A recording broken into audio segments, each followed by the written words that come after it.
Welcome to My The Asshole Podcast. Let's get into it.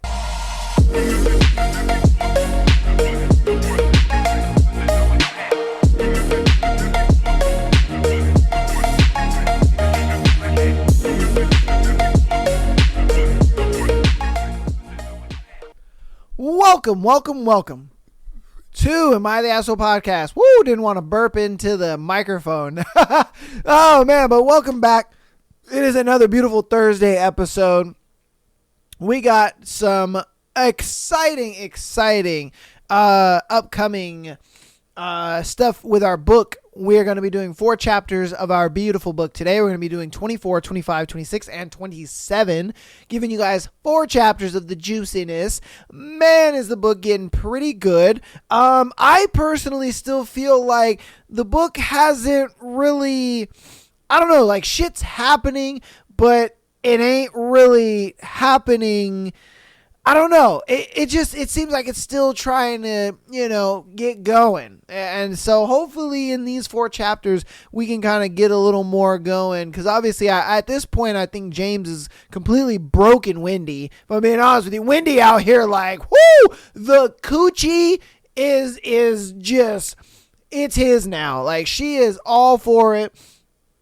And then obviously James is kind of, in this weird like lust love kind of thing, and so he looks at it like, I love her, but I don't know if I fully do, and I still have this hatred towards her dad and everything like that. So we'll see how this continues on, and we'll see how their relationship either blossoms or withers away. We'll see what happens. But before we get into the book, we have a juicy thread, and our thread for today is, what was your most spontaneous hookup? Oh, baby. Well, let's see what you guys' most spontaneous and crazy hookups have got y'all into, all right? All right. Our first one is, I once went to walk into a pub, and as I arrived, a woman who I didn't know was leaving. I held the door for her. She proceeded to respond by inviting me to her house, and I quote, to fuck. Oh, okay.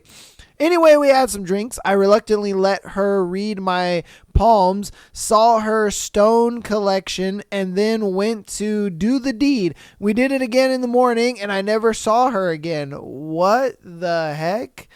I mean, where is that interaction for me? When can I find a girl that is just like, I hold the door open for her, and she's just like, oh, yum. Trying to fuck, psh, what the heck, man? Goddamn. Must be nice to just be an absolute Chad. You know what I mean? God, us guys, we gotta try a little harder. You know what I mean? We gotta struggle out in this camp. Goddamn, it must be really nice to be a Chad. Damn. One day. All right, what was your most spontaneous hookup? Met a wonderful woman at a Dallas airport in a bar. I was already bellied up to the bar, and there was only one seat open in the entire joint next to me. She walked up to the hostess stand. We immediately locked eyes. She walked up and asked if the seat was taken. Fast forward an hour, I had just boarded my plane. Doors closed, but haven't pushed away. She texted me something along the lines of, wouldn't it be fun to spend the night with a totally random chick in Dallas? What? I told the flight crew I had a family emergency and had to get off the plane. Yo, this nigga was like, I am getting some booty. Fuck this flight. The rest is history. Dated for a few months, traveling back and forth to see each other. Probably one of the best moments of my life. I don't think I'll ever experience that kind of chemistry /spark again. I miss that woman. Yo, where in the hell are y'all finding these forward ass women? Because anytime like I'm out in public, say, and I see a girl and we like lock eyes or whatever, and then I stroll over, I'm like, bam, ooh, ah, and I'm like, hey girl, what's up? Then they look at me like I shot a dog or something, and I'm like, well, what happened? I just can't, we locked eyes, right? we locked eyes. So I was thinking, that's like code for come talk to me. Or maybe not. I don't know. Am I wrong in that? Let me know down in the comments. Am I wrong? Like we locked eyes and I walk over. I'm like, A. And then, I'm just like, hey, how's it going? And then she looking at me like I shot a dog or something. I'm like, what happened? And like, it's one of those where, she'll like talk to me, but it's like pulling teeth to get her to talk back, and like continue the conversations and stuff. That's kind of the interactions I get sometimes. And I'm like, what? I thought you was feeling me like I was feeling you, feeling me, feeling you. Like, what happened? So I don't know, man. One day, I guess I'm not a Chad enough, All right, what was your most spontaneous hookup? Heard a push notification at 2:30 a.m. Opened OkCupid to see a girl message me. By 3:30 a.m. we were naked in bed together. No, nigga, what? Left at 5 a.m. to go to work. Never heard from her again. Thanks, Janet. That's crazy. That's crazy. Man, maybe I should try OkCupid. Maybe that's where they at. I don't know. Because I tried Bumble. Bumble's trash. I ain't gonna lie to you. It's weird because, like, on Bumble, it was a thing where I had a lot of girls match me. But it's one of those things where, like, okay, you matched me, but on this app, the girl is supposed to text first, but for some reason they're waiting for me to text. I didn't get it. I had like 7 matches, and I'm like, all right, where the conversation at? Like, and I'm over here thinking to myself, like, what's going on here? Like, hello, you guys got to start the conversation. Just put hi. Just put HI send, and I'll take the conversation from there. But for some reason, nothing ever happened. And so then, like, some of them expired, and I think like 2 or 3 actually like extended it, but they didn't message shit. So I'm like, yo, what the fuck? You extended it. I don't know, man. I don't know. Maybe I don't know how to do this whole dating online thing. I tried it because I was, my mom was like, oh, try Bumble. It might be because I tried Hinge first, and yeah, Hinge was cool. Like, I met some people, but it was like a lot of the girls on there like to do drugs. That was kind of scary to me, and I was just like, okay, yeah. It was kind of one of those things where, like, I had told myself, I kind of made it a challenge, and I was just like, you know what, for an entire month, on the show, I always talk about, like, oh, dating apps are like a waste of time, this and that. But then I thought to myself, I was like, well, I've never tried one personally. So I gave myself an entire month, and I was on there, and yeah, it's just a fucking waste of time. I was like, I was right, but I never had that kind of experience, man. All right, let's get back to the thread. Get back to the topic. What was your most spontaneous hookup? Was at this place called the Tiki Lounge in Pittsburgh. My drunk buddies and I stormed the dance floor. Next thing I know, some girls grinding on me, and shortly after, she was blowing me in a little seating area to the side. I was young and drunk as fuck. I remember people kept coming up and taking pictures. I'm probably on a website somewhere. Wild times. That's insane. People were coming up to y'all and, like, taking pictures of my man getting his meat sucked. That's crazy. Yeah, you might find homeboy on a corn website somewhere. That's insane. What the hell? Hey, I'm sure at this point he's found himself. He's like, hey, that's me. That's me right there in the tiki spot getting my dick sucked. Shit. All right. It's funny because there's a lot of this has all been like dudes experiencing girls coming up to them. I would have, I guess not a lot of girls really have guys come up to them and then, they're like, oh yeah, I smashed him, All right. What was your most spontaneous hookup? I had a cute guy come up to me at work. at a work conference. We chatted for a minute and went our separate ways. Later that night, we met up at a corporate dinner, and the flirting cranked up to 100. Eye contact, smiles, suggestive comments, thigh grabbing, and by the time we got back to the hotel, I was practically panting. I wanted him so bad. I still think about that night. So, did you let him smash? You know what I mean? Like, did you let him do the deed? Because my biggest thing is, like, if my man only got as far as touching the thigh and all that, like, that's gotta suck. I bet man's had blue balls like crazy. Hopefully he did. Hopefully he did get the smash. Like, damn. That's gotta suck. That's gotta suck. And getting that far, it's like getting right to the thing, and then it's like, like, oh, yeah. Because some people, I think this is mostly girls. They love like the build up, but they don't actually like doing, the actual thing. You know what I mean? They like the build up leading to almost sex. Yeah, because it's like hot and it's mysterious and it's like, oh my God. And then, once it gets like right there, then the girl sometimes is just like, no, we can't do this. Yeah, I mean, like, that's gotta. I personally have never experienced that. I do have friends that have told me stories where they're, they would meet a girl or they would start talking to a girl, whatever the case may be, and then like it would be building, and then it gets like right there, and then she's like, oh no, we can't, and it's like, oh man, and I was like, damn, and they always tell me, they're like, bro, it's the worst blue balls ever, and I'm like, oh, son, I mean, luckily I've never experienced that. Thank goodness, but woo. All right. What was your most spontaneous hookup? During Hurricane Katrina, damn, this was a long time ago. Recovery, I was 17 and did volunteer work. There were teens from all over the country there. We had a shower trailer with 4 showers, and we would shower in shifts. I worked with a crew super late and got to camp at 1 a.m.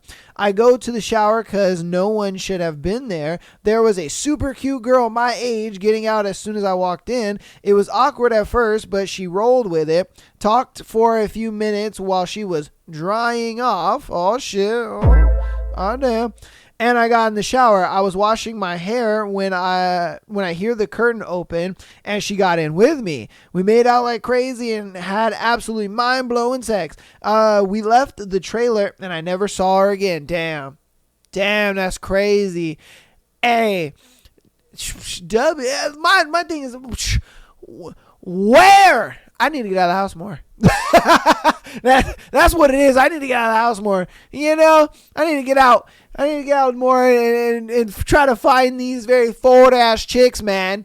Because I'm like, where they at? Where they at, son? I wanna experience this. Where, like I said, every time I have that experience of just like, locking eyes, and I'm like, I go talk to her. It's like pulling teeth to continue to get her to talk. I'm like, bro, what? Did you want to just keep staring across the room or what? Like, shit. Yeah, man. All right. What was your most spontaneous hookup? I met a girl at a concert and got her number kind of on accident. I was just trying to find my friend and I was leaving. She only gave me her number for that. She was 0% interested in me. Oh, that sucks. So I ended up texting her the next week to see what she was doing, and she begrudgingly told me they were going out. Oh, after we met up with them, went back to her apartment, and I thought she wanted nothing to do with me. So at 2 a.m. I'm driving home on a whim. I texted her, I wish I could have stayed. She responded, well, come back then. Whoa, we will be married 9 years in June, and our son will be 3 in a few months. That's crazy. Wait, what? Yo, that's a crazy way to meet your wife. I ain't gonna lie to you. I've had a situation like that happen. This was at Warped Tour. Oh man, showing my age. Warped Tour doesn't even exist anymore. But it was like, was it the last Warped Tour? It might have been either the last Warped Tour or maybe like the second to last Warped Tour. But I had met like this random ass white girl. She was super cute too. And we were watching the band The Used. And the band was, they were doing this thing where they were like, oh yeah, man, we should just love each other. You know what I mean? Like, yeah, like put your arm around the person next to you and this and that and give them a kiss. You know what I mean? And like, I had put my arm around this girl and I'm thinking it's just like, this kumbaya type shit, and then they were like, kiss. And she was just like, well, and I was like, well, and so then we kissed and then we like hung out the whole time. And it was weird. I even met her dad too. And her dad was like so cool with me, like just hanging out with her, because we were like holding hands and being cute and shit, and I was like touching on her and stuff. And then she was like, oh yeah, like my dad is going to, meet up with us for a little bit, blah, blah. And I was just like, wait, what you mean, your dad? And she was like, no, he's cool, da da da. And so then, like, I meet her dad, and I'm just like, he's like, hey, what's going on, man? Nice to meet you. And I'm like, hey, how's it going? He's like, oh, so you guys been hanging out, da da da. And I'm like, yeah, I guess so. And it was so weird. I mean, he was practically like, yeah, oh, if you happen to fuck my daughter, it's cool. And I'm like, oh, okay. And then I remember we went to one of the booths, and this was the time where the whole like I Heart Boobies thing was like a big thing, and they put it like on shirts and bracelets and shorts and all kind of stuff. And so there was like some booty shorts, and I was like, oh, you look so hot in those. And she was like, oh, buy them for me and I'll wear them. And I was like, word? They were like $20. I so bought them. Her butt cheeks were out all day, and I was feeling on the booty cheeks all day. It sucked because we had dated for a little bit, and then she moved out of the state. I think she moved to like Arizona or some shit. Man, she was the best though. She was the best. Damn, good times, man. Good times. All right, what was your most spontaneous hookup? Working security at a facility that closed on Thanksgiving. Coworker who I thought was cute came over to eat lunch, talking, flirting, asked to get access to the server room. I unlocked it, then heard her knock like 30 seconds later. I went over and she had her pants off. Oh, it was raunchy, hot and sexy. The phrase, I'm fixed, fill me up, yo! Oh, I couldn't hear that. I'd be like, you want me to load it up? You best believe. Best believe I'm loading it up, girl. God damn. Was grunted. We cleaned up and never spoke about it again until she hit me up 6 months later to help her move. I'm sure she did. And I bet you were just like, we ain't got to use no protection. I can just fill that thing up. God damn, son. That's the best right there. That's the best. What was your most spontaneous hookup? University library, finals week senior year, matched with a guy on Tinder. We met up that same day, did the deed quickly out on a table on the top floor of the library. And the next day, a mutual friend of my best friend told her she heard people hooking up in the library. Oh shit. She was like, what? You heard somebody? That's crazy. I wonder who would do that. Whoa. Oh, shit. Hey, man. I sadly never had that college experience like that. I mean, you know what I mean? Like, when I did go to college, like, on a campus, we didn't really have Tinder and all that kind of stuff. Like, I think it existed, but it wasn't popular. You know what I mean? It wasn't, like, popular like it is now. Dating apps just weren't, like, a thing. Like, they existed, but nobody's really using them like that. Like, if you used them, everybody was kind of like, you're weird. You know what I mean? It was one of those, like, it was very brand new. So nobody really used them. I'd be envious, and I mean envious, of the dudes that are going to college now. They just Tinder it up, man. And they're just like, oh yeah, because back then we used to have to go to like parties in order to like really meet, girls in college at that time. I only ever went to like 2 parties, just because I found a lot of college kids very pretentious and just like fucking entitled. They were just, oh God, they were the worst. And I went to a tech school. So it was one of those things where I was just like, cause I went for graphic design and animation. And so, it was one of those things where I was just like, a lot of these kids, they weren't even really there to like actually get a degree. They were just there to like party and fuck and everything. Yeah, because they were all rich kids. You know what I mean? I'm just like, all right, fuck you guys. But when I would go to the parties and stuff like that, it was like, yo, this where the bitch is at. You know, I was like, yo, because you walk around campus and stuff like that, it seems like you see the same people over and over and over again. Your classes, you see the same people over and over again. But then when you go to the parties, you're like, I didn't know you even went to this school. Who are you? You know what I mean? Like, bro, it's kind of crazy. You're just like, who the hell? Nah, man. God, good times. Man, this thread has got me reminiscing like crazy. Jeez. All right, what was your most spontaneous hookup? I had a buddy tell me to come meet him in the bathroom. I figured he had scored a bag and we were going to do some blow. I finished smoking my cigarette and headed in. Then I walked in and he had a girl bent over and was fucking her doggy style, both facing the door. She looked up at me and told me to put it in her mouth. Yo! Had no clue that that was what I was walking into. My man... Damn, they Eiffel Towered this girl. They Eiffel Towered this girl. She was like, put it in my mouth. I mean, I'm like, I'm not going to say no. Like, what the fuck are we talking about here? Woo. Woo. That's crazy, son. All right. Oh. All right. This is going to be our last one, and then we'll go ahead and get into the book, all right? What was your most spontaneous hookup? I was in college, but home for break. Parents left for a long weekend, leaving me home alone. Texted a college buddy of mine that I would have a house party, except I didn't have any friends who lived nearby. I went to boarding school for high school, so none of my high school friends were local.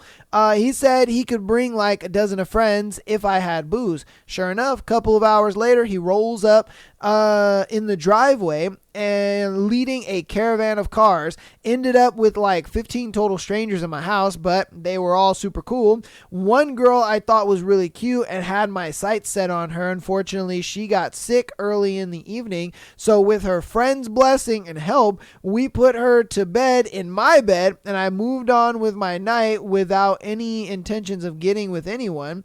Night turns into wee hours, and the morning of the people leaving or finding places to sleep, my buddy and a friend of his helped me clean up a little bit. This friend was a model, like an actual model, nothing big time. No one would have ever heard of her or recognized her, just regional shit. But she was tall, like close to 6 feet tall. I am nowhere near that, and gorgeous. Oh, my man was just like, I will climb that. I ain't gonna lie to you. Me too, brother. You know what I mean? Shit. But she was tall and gorgeous. The thought never even crossed my mind. So the three of us finish up cleaning. My buddy goes to the room he picked out, and the model friend asks where I was sleeping. I told her my parents' bed, and she said, great, and walked right into the bedroom. My goodness. I'd have been like, wait, is it my birthday? You know what I mean? Like, goddamn. All right. I told her in my parents' bed, and she said, great, and walked right into the bedroom. Sex was fine, nothing to write home about. She was probably one of those, like, hot girl starfish sex type. Damn, that sucks. Nothing to write home about, but it was just the most random sex I had ever had. Just moments before, I hadn't even considered it or thought I had a chance. Never saw her again, but maybe 10 years later, I sat with her parents at a wedding. Presumably, they did not know who I was. I mean, that's good that the parents didn't know who you were, because, I mean, you know, it's like, hey, I clapped your daughter that one time. You know what I mean? That would be kind of weird. But, yeah, hey, man, all this thread has taught me is that I need to get out more. You know, maybe, you know, girl be spontaneous on me. You never know. Because I ain't gonna lie to you. And it's funny because we talked about this in a thread a while ago. I don't remember exactly how long ago, but I remember what the thread was, so you guys might be able to find the episode. It's what is the, I think, like most weirdest place that a guy has ever hit on you at, something like that. And in that episode, I had talked about how, like, a lot of times, you know, I'll be out and I'll meet a girl and I'm just like, I won't hit on her because she's working, or, you know, it's like, it just seems like, you know, she's kind of, I don't know. It just seems like, she didn't come here for this, like, you know, and so I'm like, nah, I'm good. And a lot of times I like it to be in like, say she's just, you know, at the mall shopping or whatever, or she's just at the grocery store, you know, just doing her thing. And so a lot of times I won't bother. I'm like, it is what it is. But definitely the eye contact thing, like if I'm making eye contact with you and you make an eye contact back, you know, you give me a little smile or something like that, then I'm like, oh yeah. Now, of course, that doesn't always happen where it's like, you know, eye contact, she sees me seeing her seeing me, and then we walk up and, you know, it's like pulling teeth. But most of the time it is because they're just like, this random guy's talking to me, like, and I'm like, and maybe I guess they're looking back at me like, what is this guy staring at? I don't know. Maybe they give me the smile. They get, you know what I mean? It's like a little bit of that, like, you know, they do the little ear thing. Yeah, I'll be like, I thought that, I don't know. Maybe I'm crazy. Maybe I'm a crazy, insane man. I don't know. But if you have a spontaneous moment that's ever happened to you, definitely put it down in the comments. Get a part of the thread. We are going to zoom through announcements so we can get into the book. All right. So patreon.com/Am I the Asshole Podcast, man. $3 a month gets you that exclusive episode every single Friday, as well as being able to send in your scenarios to be featured on the Tuesday and Sunday shows. All right. $3 a month. That's it, baby. Get that exclusive episode every single Friday and send in your scenario to be featured on the Tuesday and Thursday episode. Tuesday and Sunday. Sorry. Tuesday and Sunday episode. But, you know, if you want to help out on the free 99 side, audio listeners, definitely download the podcast. Keep downloading, man, and rate us 5 stars. Helps out a lot. And guess what? It is absolutely for free. So I love when you guys show your support in that way.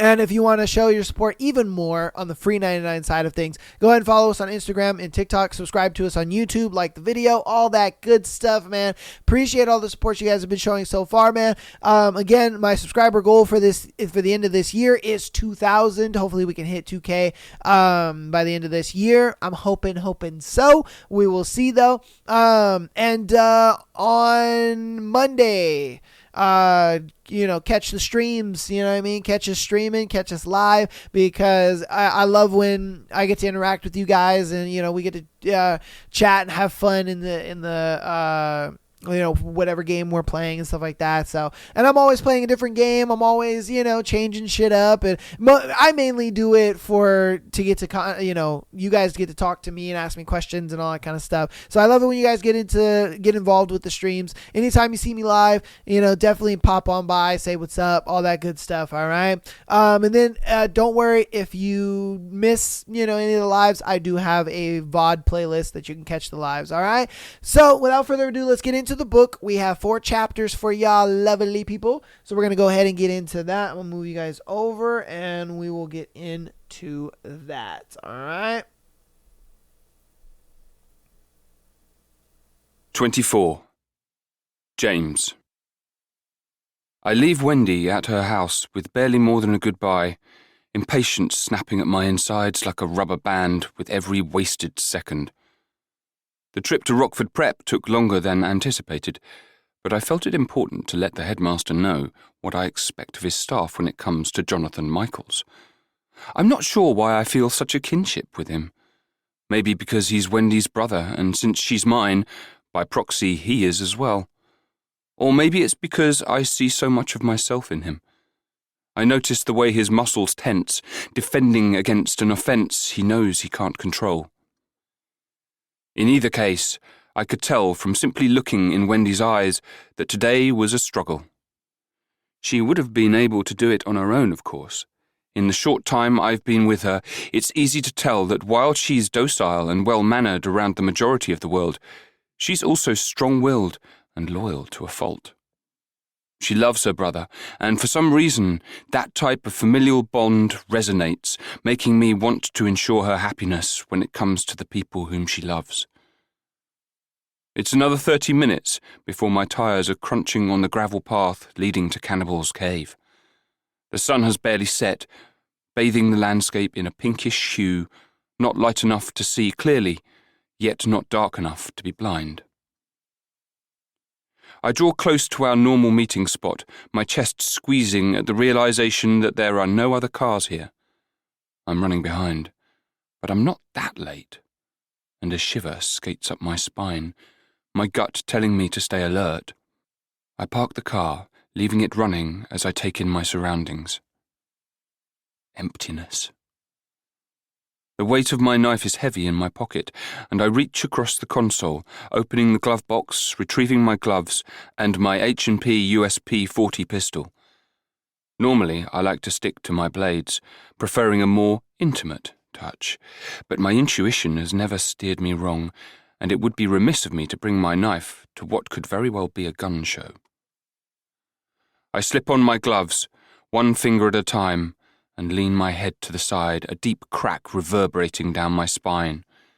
Stepping out of the car, I reach behind me, slipping my pistol in the waist of my pants before moving forward. I walk slowly, not wanting to disturb the quiet of the air. My ears are wide open, waiting to hear Rue's boisterous laugh, or maybe his cutting words. But it's silent. Nothing but the sound of cicadas in the trees, and the breeze as it rustles through the leaves. The sky darkens as the sun continues to slip beneath the horizon, making my vision skew as I walk toward the cave entrance. We normally meet just outside of it, but perhaps for some reason they moved things farther in. My heart beats a slow and steady rhythm inside my chest. Having learned how to control its tempo long ago, back when my uncle used to tell me how much it pleased him to feel it quicken under his hands. Something is off. It's too quiet. My foot slips on something hard and I pause, glancing down as I lift the sole of my shoe. A glint of colour catches my eye. I suck in a breath, my heart faltering from its steady pace. Crouching down, I brush away the debris of fallen twigs and crispy leaves, revealing a blinding sparkle of red. Rubies, to be exact. My stomach churns. No. Straightening, I reach behind me to grab my gun, my stomach tense as I grip Rue's custom lighter in my hands. I move closer to the edge of the cave, and then I come to a crashing halt. The thunk of my pistol as it hits the ground is barely audible through the heavy whooshing in my ears, because right in front of me is Rue, bound to a tree, nails protruding from his hands and feet, his middle split open from the inside out. Ice runs through my veins, shocking my nervous system until it buzzes like a staticky TV. I move forward with caution, my feet like lead, wanting to run the opposite way, to rewind time so I can undo this mistake. Breathing deeply through my nose, I swallow around the thick knot in my throat, my chin lifting as I take in the extent of damage done to his person.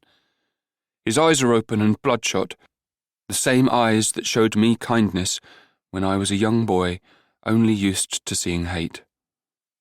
His mouth hangs lax, the same mouth that taught me to never give up, to never give in, the one that told me I was like a son. My chest twists so violently I retch, my body folding in half as I rest my hands on my knees, trying to control the heaving. Slowly, I straighten, my gaze moving to the ripped-apart flesh of his hands, the same hands that taught me how to wield a knife, how to shoot a gun, the ones that saved me years of torment from an evil even I can't comprehend. My stomach heaves again, and I glance away, nostrils flaring as I try and shove down the tidal wave of memories threatening to come to the surface. But it's too late. The surge of grief rises up and hits me like a hurricane, my mind not able to connect the mangled corpse in front of me with the man who taught me everything I know. The man who defended me against my nightmares. I walk closer still, my feet stumbling over the ground, hands shaky as I reach the tree. My shoe slips in a puddle, the liquid splashing onto the hem of my pants. I freeze, staring down at the pool of blood, the life force of the only man on this earth who cared enough to take me in. The burn in my middle flares, scratching up my throat and pouring from my eyes. Tears track down my face and drip off my chin. The gaping hole in my chest cracking and shaking until my insides feel like they'll rip in half from the quake. Bile burns the back of my throat from the smell of his insides, but I ignore the stench, my fingers reaching up and gripping the nail embedded into his left hand. It's slippery, caked with blood that's starting to dry, and as I tense my arm and pull, the sick pop of metal releasing from flesh is enough to make even the strongest of stomachs churn. I stare at the nail in my palm, feeling as though it's been hammered through me, until something dark and heavy breaks through the cracks, slithering up my middle and wrapping around my neck like a noose. And as I force myself to finish his other limbs, his body slumping down the tree and dropping on the ground, I realize that even the most fractured of hearts have further to break, because mine was just decimated to ash. They didn't just kill him. They gutted him and strung him up for the animals to feed. But I'm worse than any of the wild that lives in these woods, and I'll hunt down everyone involved like prey, bathing in their blood and dancing to their screams until they repent for their sins. My teeth grind so hard my jaw pops, my vision going blurry as a deep ache settles heavy in my chest. I could have prevented this, but I was with Wendy. My head looks to the sky, my mind shattering into a million pieces as I wonder if somehow she was in on this plan. If she knew that by distracting me her father could sneak in and once again take away the only thing that matters. His little shadow. Words from George the baker flow through my head, only this time I see it from a different angle. My head is clear, no longer clouded with the lust of a woman who has the same DNA as the man responsible for so much of my pain. It was a woman. Said there was a new boss in town. Shock rushes through me like an electrical current, clashing with the simmer of my rage until they combust into an explosion of heat, wrath singeing through my veins and bursting from my pores. Acid teases the back of my throat. I had assumed it was Tina, Peter's assistant. But Wendy was there that day. She was there. I blow out a deep breath. My gloved hand runs over my mouth, the leather rough against my dry lips. They won't get away with it. My voice catches. I will make them suffer for every moment of pain you endured. My thumb brushes over the inscription on the lighter, still held tightly in my palm. Straight on till morning. With a deep breath, I flick it open, the clink of the lid and spark of the flame, the only sound other than the silent screams clawing at my soul. Rest easy, friend. Pain splinters through my stomach as I toss the lighter onto fallen leaves, watching as they catch fire and spread, Rue's body slowly being engulfed in the flames. 25. Wendy. There's a single sad cupcake in the center of my kitchen island, with gloppy white icing and sprinkles that look out of place, so colorful in a gray and empty house. It's been 3 days since John has gone, leaving me entirely alone and, quite frankly, depressed. I've always spent my time focused on family, not willing to let our brittle roots break after the death of my mother. But now, I don't really see the point. Happy birthday to me, I sigh, blowing out the flame. Glancing at my phone, my chest pinches tight. It's almost 7 in the evening, and other than a quick birthday text from Angie, no one has called all day. Not my father, not John, not James. Although, in James's defense, I've never told him when my birthday was, but he's been MIA since Monday, when he helped me take John to Rockford Prep. I took the day off from the vanilla bean, but now I'm regretting the decision, the hollow ring of loneliness echoing through the high ceilings and marble floors of my house. Suddenly my phone rings, and anticipation lights up my insides. But when I look at the ID and see it's my dad, disappointment casts a shadow like a storm cloud. I was wanting it to be James. And that revelation in itself sends a shockwave through me, because somewhere along the line in these past few weeks, my dad has slipped off his pedestal, the ache of missing him muted and dulled.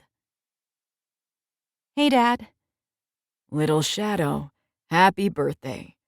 My stomach twists. Thank you. Wish you were here to celebrate. Me too. My stomach drops, and I feel stupid once again for hoping that maybe he was calling to say he was on his way. Listen, he continues. I'm sending out some new security for the house tomorrow. My nose scrunches. What? Why? My father has always had security for himself, but we've always kept our private home private. I've had some idiots trying to blackmail me, and I need to make sure you're safe. That the house is safe. I chew my lip. Blackmail? What? No, Dad, I don't need a freaking bodyguard. That's ridiculous. I laugh. I'll be fine. This is not up for discussion, Wendy. His voice is stern, and it cuts through me, making my lungs cramp in my chest. He speaks as though I'm a child, unable to care for myself, as if I'm not intelligent enough to handle the truth of whatever's going on. Blackmail. Give me a break. Dad, I'm not a kid anymore. Just tell me what's going on. Maybe I can help. He chuckles. Wendy, you can't help. You just need to listen and do as I say. Anger swims through my veins and my jaw tenses. Maybe a few weeks ago I would have just listened. But after being with James, after being treated as a woman whose voice is heard and whose opinions are valid, crawling back into the role my father expects me to play feels like steel bars clamping down on my soul. And I won't do it. But fighting with my father is as good as talking in circles, so I stay silent on the line, thinking about how I can handle things once I hang up. Maybe James can help. Okay, Dad, I hear you. Good, he responds. I'll be home in the next few weeks, and we can have dinner. A night for just the two of us, okay? My throat burns. I force out.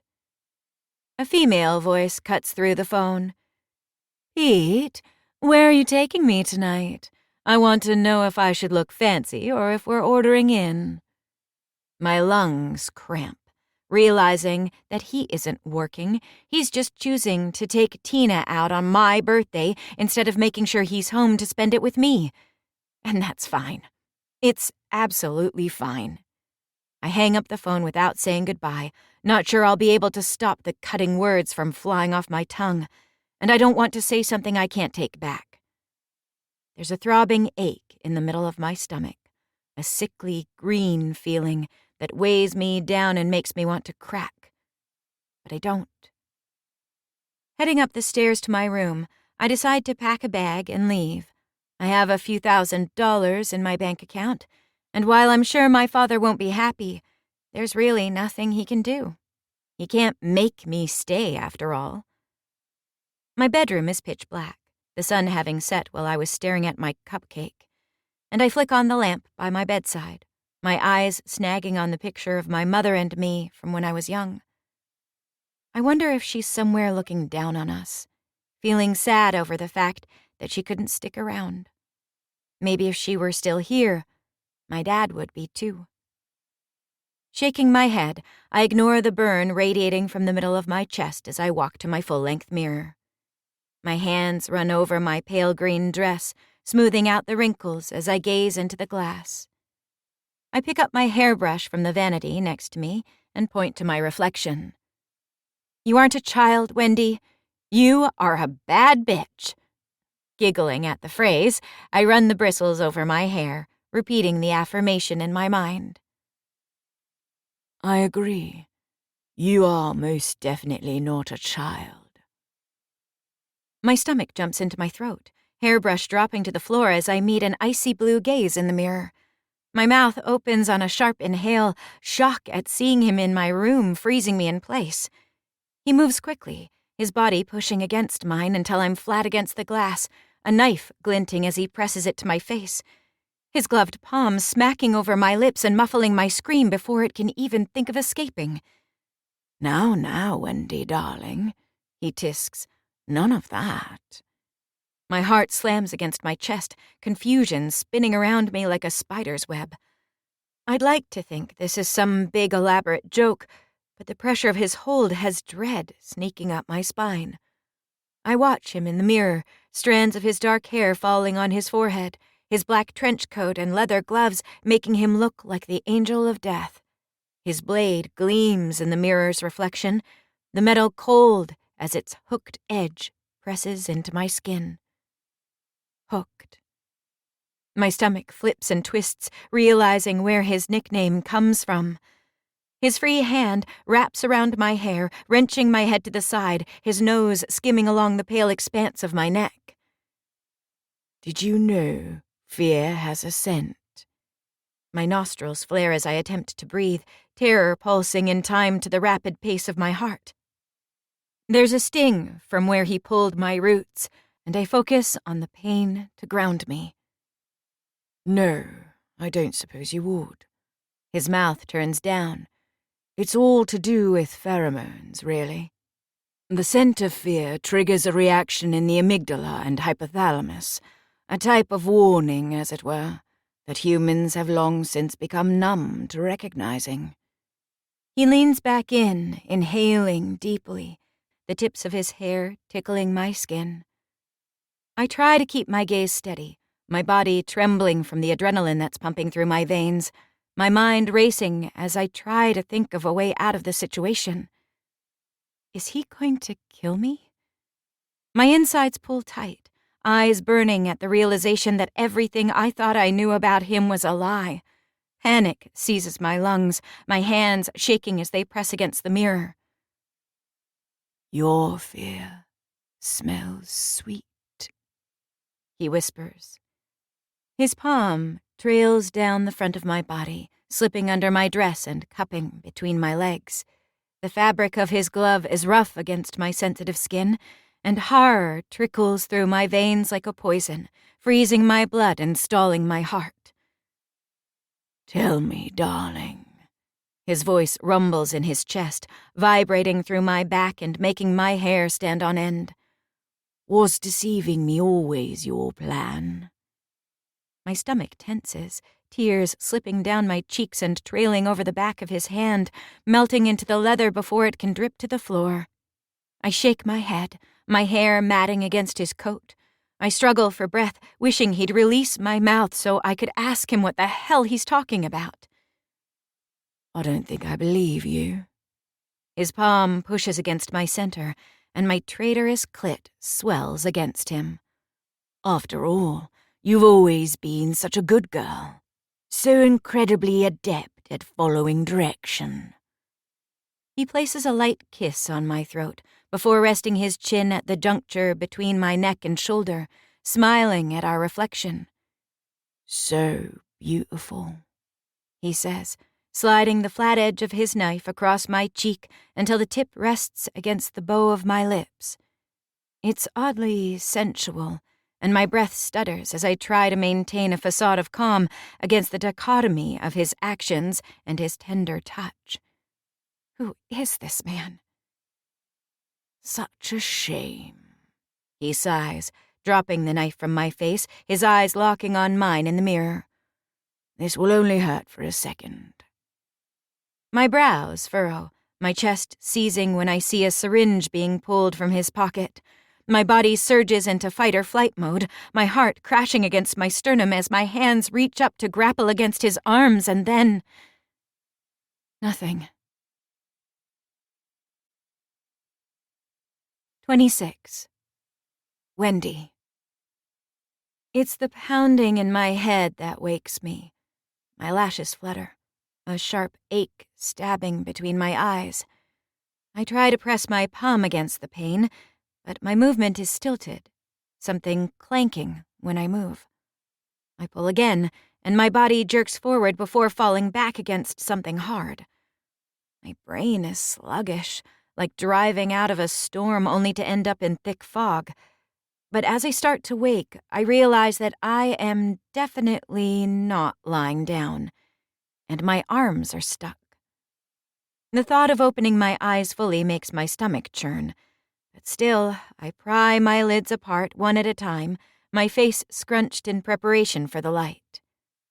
When my gaze focuses, I realize it's dark. Really dark. Awareness trickles back in, and my heart picks up speed, kicking against my ribs. I squint my eyes, trying to get my bearings, but it's hard to focus. Hard to think. Swallowing, I wince against the scratch of my throat and peel my dry tongue from the roof of my mouth. I try to move my hands again, but they don't go far. That same clinking noise from earlier reverberating in my ears and off the walls. Glancing down, I can barely make out thick metal shackles clamped around my wrists. My stomach twists, a dose of panic flooding through my veins. I splay my fingers, feeling something cold and hard underneath me. Okay, Wendy. Everything is okay. My heart pounds a staccato rhythm as I blink quickly, trying to adjust my vision to see in the dark. But it's no use. The icy tendrils of fear snake up my spine, coiling like vines around my body and squeezing tighter with every breath. I yank my arms against the chains again, harder this time, causing a sharp ache to shoot down my arm and a sting to slice through my wrists. Closing my eyes, my head smacks against the cold wall as I try to steady my breathing. Being in a panic won't help. What happened? My birthday? Then James. Hook. The memory comes rushing through like a stampede, flooding over the mental barrier of my drowsiness and cracking my chest in two. A click sounds from the opposite side of the room, and my head turns toward the noise, my eyes squeezing when a door opens and light floods in from the hallway. Good. You're awake. My body trembles as I watch Curly step into the room. He shuts the door, leaving it wedged open a crack to allow the brightness to filter through. Ooh. I wince, the scratch in my throat making talking difficult. His steps are audible on the floor as he comes near, and I attempt to curl in on myself, to hide from this man as much as possible, even though there's nowhere for me to go. Curly stops in front of me, the right side of his lips pulling up. Hiya, sunshine. I stare at him for long seconds, disgust weaving through my insides and rolling around in my gut. He was always so sweet. I actually thought maybe we could become friends. But here he is, looking at me chained to a wall and smirking. Fuck! My voice catches, but I swallow around the sting and continue. You! He crouches down in front of me, a plastic plate in his hands. Now, that's not very nice. It's not like I put you down here. Anger simmers deep in my gut. I brought you some food. He reaches over, picking up a piece of what looks like bread. Open up. I press my lips together, turning my head. He sighs. Don't make this more difficult than it needs to be. Something inside of me snaps, and my eyes narrow, my face whipping back toward him. A small amount of saliva pools in my mouth as I take in the smell of the bread being held in front of me. I collect it at the tip of my tongue and spit in his face. The sound of the plate clattering to the floor is the only noise in the room, other than the beats of my heart and the sound of our breathing. His grin drops, his warm eyes icing over as he wipes the wetness from his cheek. Fine. He leans in. You can fucking starve. He grabs the plate from the floor and walks away. The door clicks open and closed, and I'm alone again, in the dark. My stomach cramps, a ball of something heavy and sharp expanding in my middle, tearing through my calm until I'm gasping for air, my heart beating so fast I think I may have a heart attack. Time moves differently when you're chained in an empty room. My mind is still woozy, and my body trembles with a shiver so deep I feel it in my bones. I go in and out of restless sleep, no matter how much I try to stay awake, to formulate some type of plan. My eyes peel open after another bout of losing consciousness. I had to have been drugged. I'm not sure how many hours it's been, or maybe it's been days, but my vision has long since adjusted to the darkness, and I'm able to clearly make out a long table pushed against the far edge of the room, a small mound of what looks like packaged powder stacked at one end. I squint my eyes, trying to see clearer, to figure out if it's something I can somehow get to and use to my advantage. But I know it's fruitless. There's nothing I can do. No weapons at my disposal, not that I'd know how to use them even if there were. No chance of getting to them, even if I did. What with me being stuck to a wall? All I have now is my faith. Trust. Pixie dust. My heart stutters at the silky accent, my stomach rising and falling like a roller coaster. My head snaps to the right, noticing for the first time since waking that there's a chair only a few feet away. And James is sitting in it, legs spread wide as he watches me, his gloved hands relaxing comfortably, with a knife in his lap. He tilts his head toward the table I was staring at. What you're looking at, it's pixie dust. My stomach cramps as he stands up and walks toward me, his beauty making my nerves light up. Nausea follows close behind at the way my body reacts to him, at the way I gave him everything, only for him to be the villain in disguise. The clack of his steps bounce off the walls, the vibration splitting open my chest, my blood pumping heartache on the floor. He stops in front of me, his perfectly polished black shoes resting at the tips of my bare feet.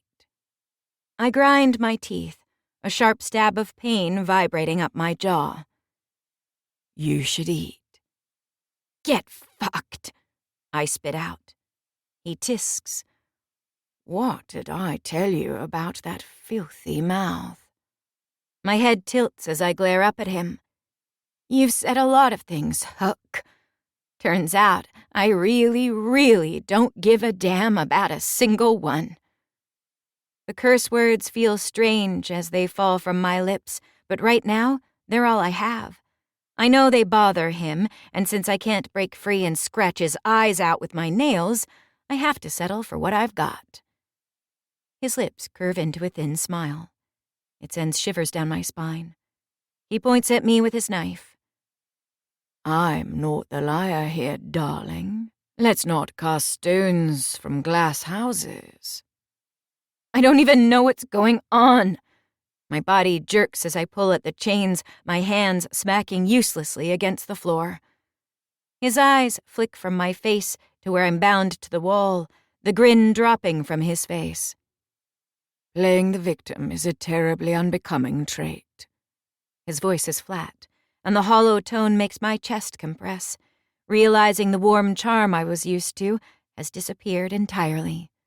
I huff out a breath, disbelief squeezing my middle.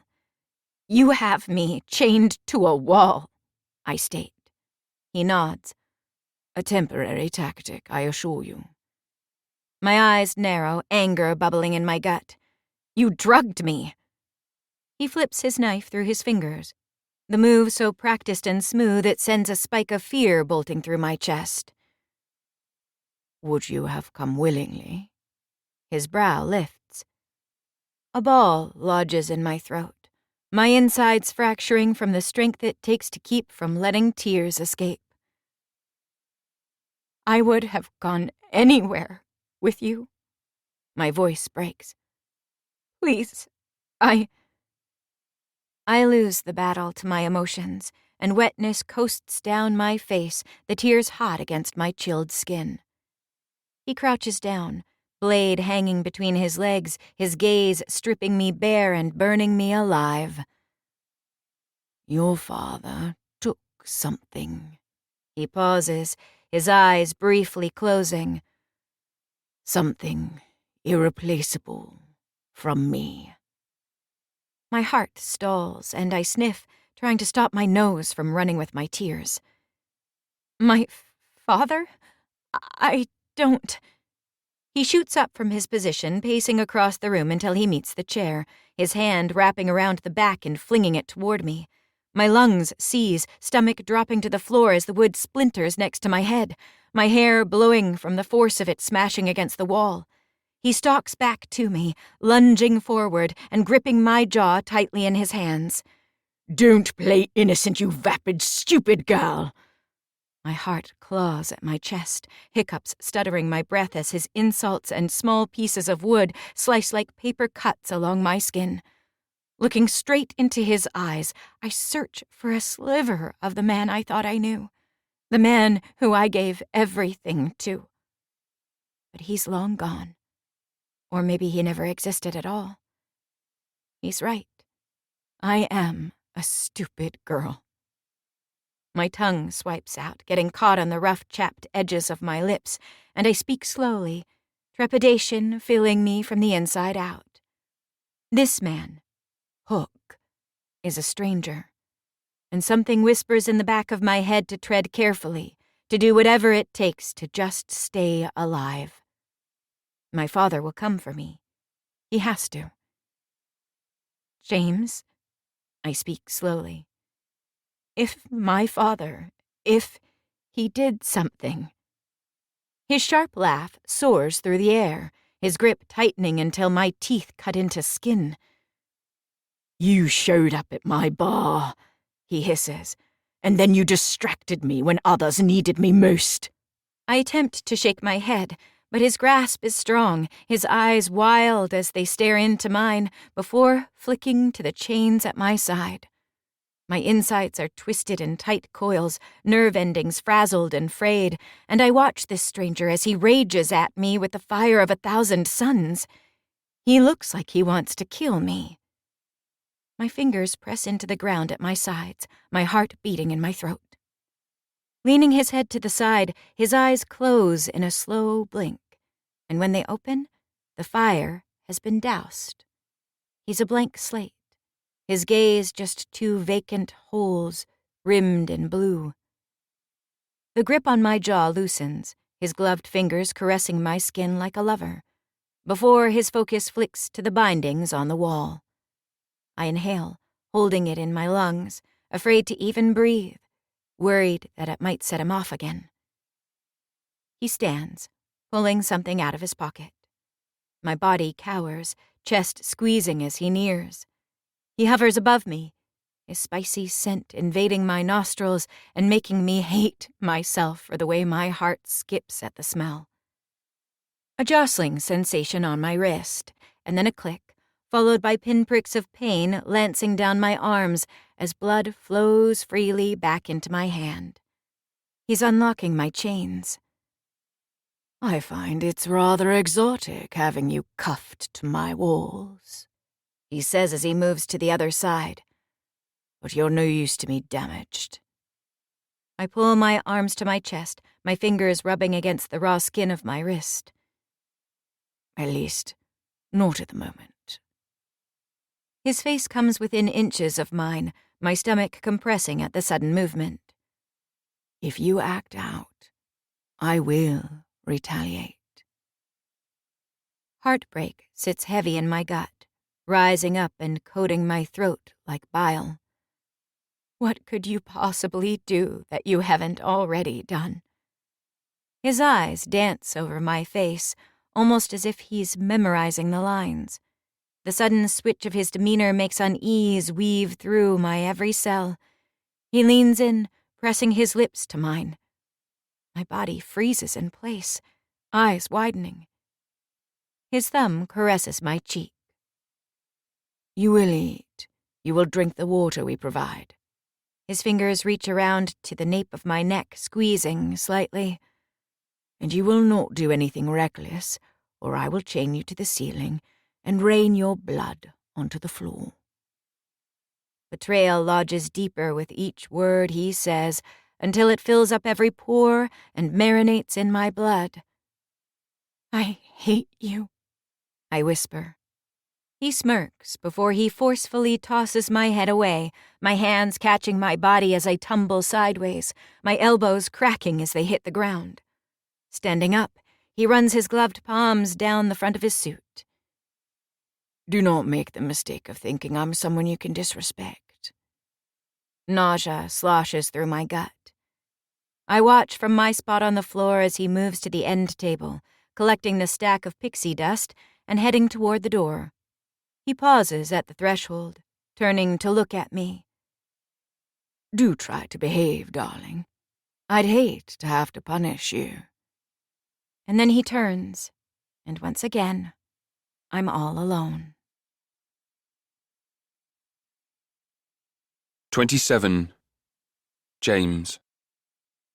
It's been 3 days since I took Wendy from her home and stashed her in the basement of the JR. In that time, I've felt more emotion than the previous 15 years combined. My nights are restless in a way they've never been before. Dreams of Rue rising from the grave and telling me how I've failed him keep me wide awake and frazzled. Funny how he once stopped my nightmares, only to become them in the end. Life is always full circle, I suppose. That combined with the continual disappearance of our crates, and my insides are wound tight, a live wire waiting to be tripped. And Wendy. Well, it's a shame it's gotten to this point, but there's nothing to be done for it now. I'll still use her for the same purpose, only in the end, instead of allowing her to go free, I'll make her watch as I drain the life from her father's eyes. And then I'll do the same to her. There's a sharp ache in my chest at the thought, but I take another sip of brandy and let the burn of liquor numb the pain. The ice clinks in my glass as I set it down and settle into my chair, watching Wendy on the cameras and twirling an invitation to tonight's charity gala. She's cross-legged in the middle of the room, her eyes closed and hands on her legs, almost as if she's in deep meditation. Starkey sits across from me, and I lean forward, placing my elbows on the desk. "Tell me again," I say slowly, "who went with Rue to his meeting?" Starkey's jaw is set, his light brown hair ruffling against his fingers as he combs through the strands. "Nobody." "Nobody," I repeat. He lifts a shoulder. "Didn't even tell anyone he was going." Irritation snaps in my veins, paper crumpling under my fingers. "You're sure?" Starkey's leg bounces against the floor, and my eyes dip down, tracking the movement. Annoyance flows through me like an untapped faucet, and I bite my cheek so hard, copper floods my mouth. Yeah, boss, I'm sure." A pounding forms between my eyes, and I sigh, pinching the bridge of my nose. "Get out of my sight." "But we still have to—" I shoot from my chair, picking up my knife and flinging it toward him, lodging it into the far wall. I said, "Leave." My knuckles ache as they press into the wood of my desk, and I look down, breathing deeply to keep my temper at bay. "Before my aim improves." He leaves within seconds, the soft click of the door making my shoulders drop. The heartbeat in my ears combined with the grinding of my teeth is a symphony of sound, accompanying the tornado of white-hot frustration whipping through my insides, so potent I can't drown it out.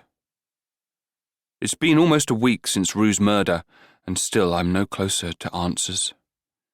Shipments are going missing. Peter Michaels is doing everything to control my streets, and now I'm supposed to step into Rue's shoes and take over officially as the boss, a title I've never been interested in having. Add on top of that the infuriating woman in my basement, and I feel like a blank jigsaw puzzle with 1,000 scattered pieces. Someone knocks on the office door, and I heave a breath. "Come in." Curly walks through, his chin dipping in acknowledgement. "Any new developments?" I ask. He shakes his head, walking over to where Wendy sits in silence on the screen. Nope. She pretty much just does that all the time. Glancing down at the invitation in my palm, an idea forms in my mind. After all, I know Peter will be there. He's their guest of honor, and it's the first time he'll be in Massachusetts since the night of Rue's death. It's time to show him what happens when you underestimate a monster. A thrill zips through me, lighting up my stomach and electrifying my veins at the thought of finally putting my plan into action. And Wendy is going to help me do it, whether she wants to or not. Miss me, darling? I ask as I walk into the darkened room. Wendy still sits in the centre, her eyes closed and legs crossed. Like a hole in the head, she replies.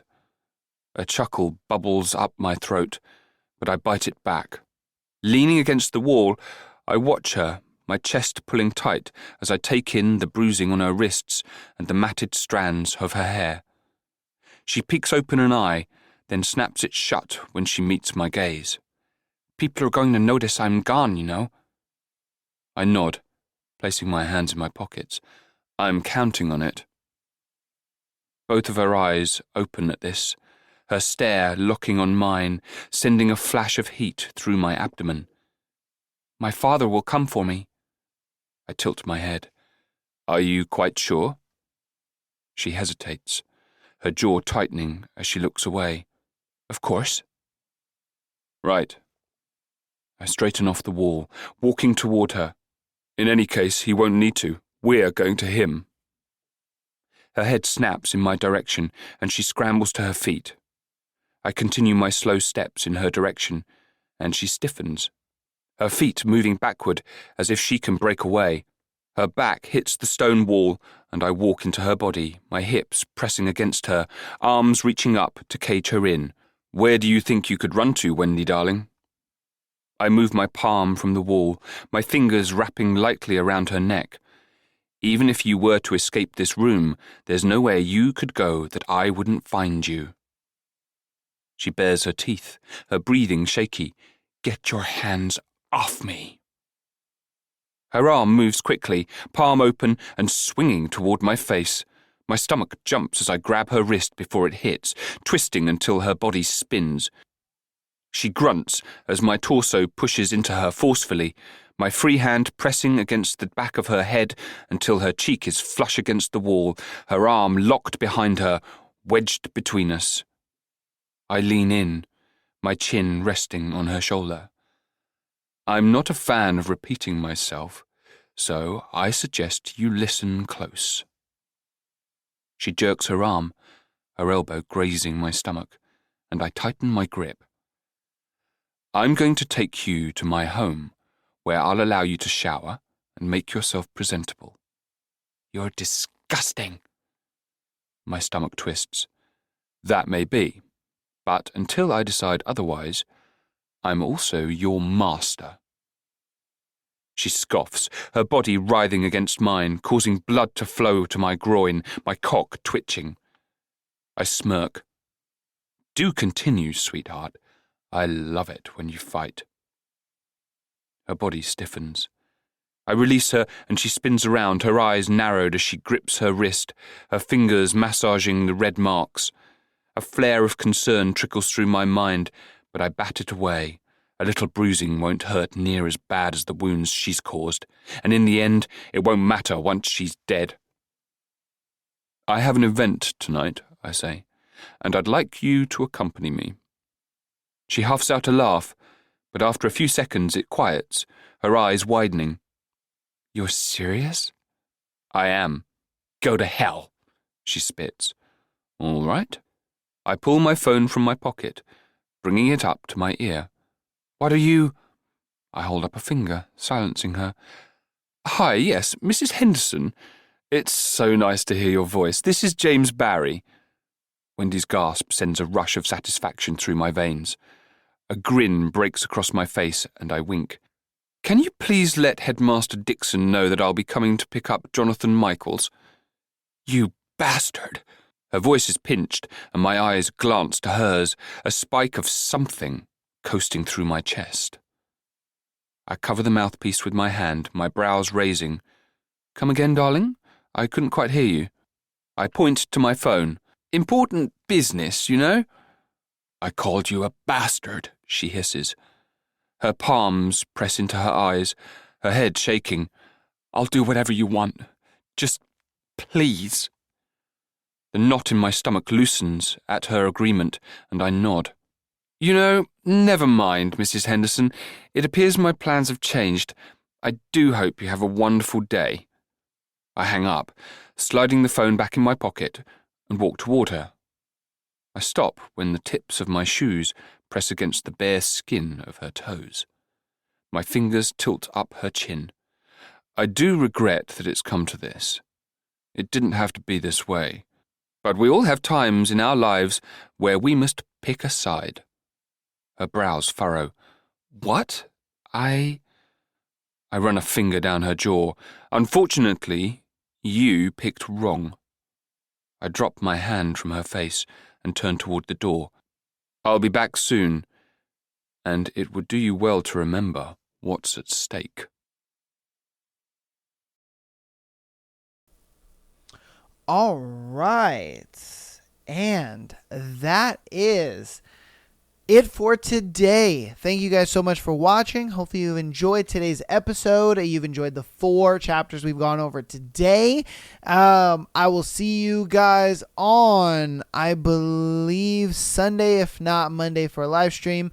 And yeah, if you're on Patreon, I'll see you Friday. But yeah, hope you guys enjoyed today's episode. Love you guys all, and peace.